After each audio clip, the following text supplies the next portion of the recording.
el peor metro posible para que, si bien puede que eventualmente en 10 años o algo así haya unos trenes rodando por la Caracas, sea un alimentador de Transmilenio. Eso es un alimentador de Transmilenio. Yo mañana, además aprovecho para hacer la cuña, mañana tengo un debate en el Consejo de Bogotá y ahí les voy a explicar con más tiempo un poco, no me quiero extender aquí en la palabra, que tenemos un diálogo productivo con la doctora Bastidas. Les voy a explicar ahí cuál fue el cambiazo que hizo Enrique Peñalosa del subterráneo al elevado. Y también, pues aparte de esos criterios de evaluación, también voy a hablar mañana sobre cuáles son las implicaciones legales que habría de darse la modificación de ese contrato. Pero no puedo dejar de recordar que la razón por la que llegamos a este punto de un siglo XX tan avanzado, sin tener ni siquiera un centímetro de metro, es por los intereses económicos y políticos que ha habido detrás de estos proyectos. Vean, esto está inventado hace muchísimo tiempo. Y los metros en las grandes ciudades son como la muerte, son inevitables, siempre van a llegar. La pregunta es cómo y la pregunta es cuándo. Increíblemente aquí se ha pospuesto por décadas. Pero ahora que ya no se puede posponer más, entonces la pregunta es el cómo. Y lo que está firmado, lo que está adelantando Claudia López, lo que quiere que sea la realidad de Bogotá, Claudia López y Enrique Peñalosa y sus áulicos, es un despropósito. Y es un proyecto pensado para que esa tiranía del bus en carril exclusivo llegue hasta el 2000, hasta el siglo XXII. En serio. O sea, esto es un proyecto pensado a largo plazo para mantener un monopolio natural del Estado, como es el transporte masivo, en manos de unos privados. Y voy a terminar diciendo una cosa, esta breve introducción. La segunda línea del metro. La segunda línea del metro. Vean, hay una cosa bien interesante de este debate que se da en el Consejo. Hoy escuchamos algunas intervenciones, entre ellas la de la concejal Lucía Bastidas y otros compañeros de la Colombia Humana. Aquí esto se convirtió en un debate sobre la verdad. Todos dicen, la verdad es que así estén diciendo una mentira. Y la verdad a veces parece un asunto de filósofos y no de políticos, pero yo creo que aquí tenemos que llegar a un mínimo acuerdo de qué es la verdad, más cuando se trata de un proyecto de ingeniería. Yo tengo muchas dudas ontológicas acerca del concepto mismo de la verdad, pero si algo creo que es en lo que podemos estar de acuerdo, es con que las verdades en un proyecto de ingeniería son de naturaleza fáctica. Y aquí lo que se está haciendo es antitécnico. Si ustedes trajeran una comisión de ingenieros de transporte, de arquitectos, de urbanistas, de cualquier parte del mundo y la contrataran para evaluar este proyecto, les van a decir, hombre, ustedes están en las drogas, esto no funciona, esto es absurdo. Y entonces fíjese usted cómo empiezan a tratar de posicionar unas narrativas con verdades relativas para construir mentiras. Y le digo una, en todas partes hay metros elevados. Claro, sí, eso es cierto, sí, en todas partes hay metros elevados, sí. ¿Por qué? Pues porque algunas se construyeron hace muchos años, porque otras están en unos corredores donde no hay ninguna necesidad de hacer la inversión de soterrarlo, porque los suelos se dan para eso, porque, bueno, X o Y motivo, porque pasan por encima de un gran río y es más fácil echarlo por arriba que echarlo por abajo en algunos casos. Sí, eso es verdad. Muéstrenme en el planeta Tierra una línea de metro que sea alimentadora de una troncal de buses en carril exclusivo. No existe. Tendrán que ir a Marte y no la encuentran. No existe, porque no tiene ningún sentido que el sistema de transporte más potente y más caro sea un subsidiario del que es más pequeño en lugar de ser un sucedáneo. Lo que hay que hacer es reemplazar las troncales de Transmilenio que hoy están desbordadas de pasajeros por metros subterráneos de altísima capacidad. ¿Y para eso qué se necesita?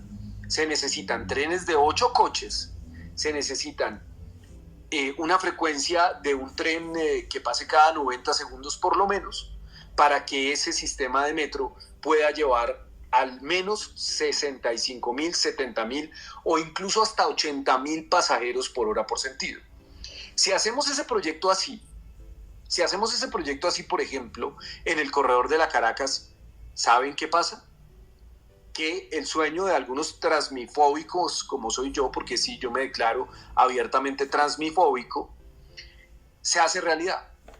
Si lográramos solucionar el problema del borde oriental con una línea de metro muy pesada que transporte 75.000 pasajeros por hora por sentido, podemos licuar Transmilenio, volarlo, soplarlo, fundirlo, derretirlo, hacerle un monumento a Peñalosa con ese aluminio. Eso es lo que podríamos hacer y además dejar de pagar el déficit que genera la troncal de Transmilenio. Por eso es que no quieren hacer el metro bien.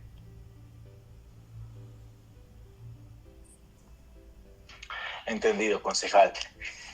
Pero bueno, igual la discusión se mantiene y seguimos en el problema. Entonces, nos hemos preguntado, bueno, ¿y cuál debería ser el proceder para este tema? Es justamente una pregunta que le hacemos a los dos concejales, a ver, ellos cómo consideran que se puede resolver este problema, cómo podríamos llegar a una solución para poder construir el Transmilenio. Para poder construir el metro, sea elevado o sea subterráneo. Lucía Bastidas, por favor. Bueno, no, hay un contrato firmado, hay una primera línea del metro en ejecución. Aunque a algunos les moleste, sí, el patio taller está en 65% de obra. Repito, hay un 86% de traslado de redes y hay una gestión predial cerca del 90-95%. Entonces, hay un contrato firmado y eso es una realidad. Hay que seguir adelante con ese contrato. Hay que seguir adelante con la primera línea. Revisar y estar vigilantes de que las obras se hagan bien, de que cumplan. Cambiar un contrato implicaría, uno, las acciones jurídicas que se pueden emprender. Detrimento patrimonial, que podría ser otra posibilidad.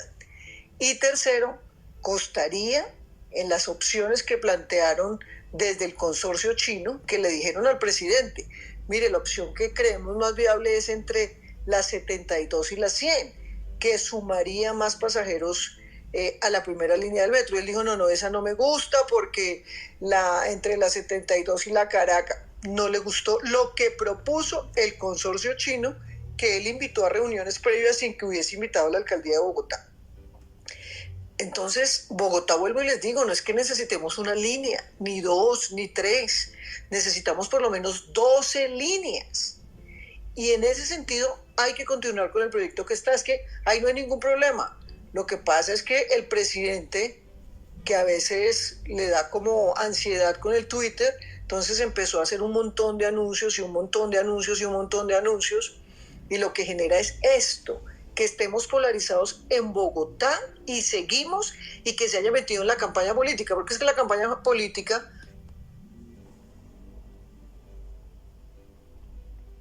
y eso tuvo al presidente Gustavo Petro más como puntos, a ver quién se obsesiona más con acabar con las obras de infraestructura social de la ciudad. Y a ese pues lo va a ungir para que sea candidato a la alcaldía de Bogotá. Entonces, aquí la discusión es, hay un contrato que tuvo en cuenta los estudios de Sistra que había hecho tanto el gobierno de Samuel Moreno, tanto el gobierno de Gustavo Petro, y lo que hizo el gobierno de Peñalosa con el apoyo del gobierno de Juan Manuel Santos y de Duque y sus expertos de las diferentes entidades del Ministerio del Transporte de Planeación Nacional, fue estructurar el proyecto y cumplir absolutamente con todos los requisitos que se cumplieron para avanzar y licitar en el proyecto. Porque la fase 3 se deja dentro del contrato para prevenir riesgos y por eso la ingeniería de detalle la entregará el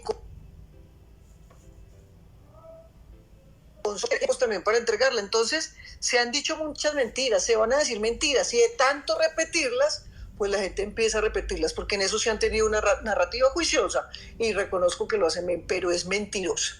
Y aclararles que yo no he estado en ningún space del tiempo, me están confundiendo en los insultos que me están dando los integrantes, algunos integrantes de este space, contarles que no he estado en un espacio del periódico El Tiempo. Gracias, concejala. Paula, con respecto a esta pregunta, pues te doy la palabra. ¿Cómo consideras que se debería proceder para resolver este tema?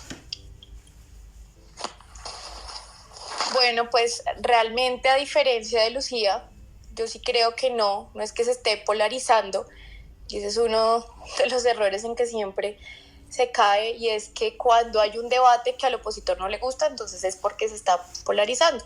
Y no, yo creo que estos debates hay que seguirlos dando, y si hay que esperar más tiempo, pues creo que es necesario que se dé más tiempo. Yo, en mi opinión personal, estoy de acuerdo con que todo el metro tiene que ser subterráneo. Y sí, es necesario el diálogo constante todavía entre la alcaldía y la nación para asegurar la obra, una obra buena, claro. Pero el debate, y que en eso concuerdo con Carlos, es que el debate debe ir más allá del metro, ¿no? Yo creo que el problema en general, y en lo que estamos hablando en general la ciudadanía, es pues para mejorar la calidad de vida urbana finalmente, ¿no? Disminuir los largos desplazamientos obligados que tiene que hacer la gente, descentralizar un poco esos servicios y los lugares a los que la gente debe ir diariamente, hacerle un poco más fácil la vida a la gente. No es posible que nos estemos gastando 2 horas de una parte de la ciudad a otra, y creo que también es la oportunidad para que realmente pues lleguemos a habitar la ciudad.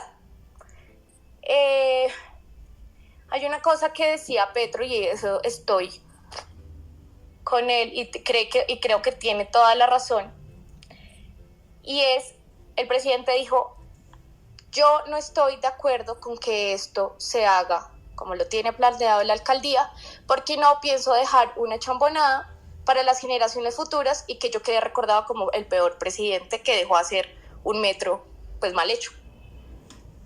Y creo que vuelvo a lo que estaba diciendo al comienzo, y es que los gobernantes se han acostumbrado a solo trabajar por ellos para los 4 años, sin tener una perspectiva clara de ciudad, sin pensar en, bueno, esta vaina va a crecer más, ¿yo cómo hago para mejorar la infraestructura, las vías, sí?